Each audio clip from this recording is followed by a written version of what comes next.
ఈసారి ఫామ్‌లో ప్లాంటింగ్ అంతా కూడా ఒక విజిటర్ ఫామ్‌కొచ్చి కూరగాయలు తెంపుకునేటప్పుడు వాళ్ళ స్టేట్ ఆఫ్ మైండ్ ఎట్లుంటది అనేది బ్రెయిన్‌లో పెట్టుకొని కొంచెం ప్లాన్డ్‌గా ప్లాంట్ చేసుకున్నాము.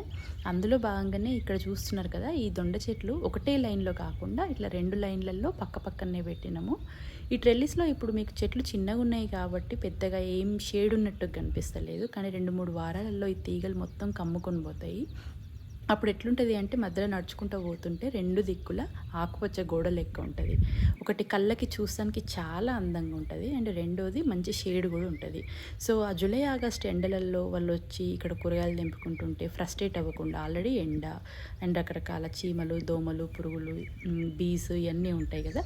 ఫ్రస్ట్రేట్ అవ్వకుండా మంచిగా ఈ కొంచెం బ్యూటిఫుల్ ప్లేస్‌కొచ్చిన ఎక్స్‌పీరియన్స్ లాగా ఉంటది. అండ్ వాళ్ళ కూరగాయలు వాళ్ళు తెంపుకున్నామన్న ఫీలింగ్ కూడా ఉంటది.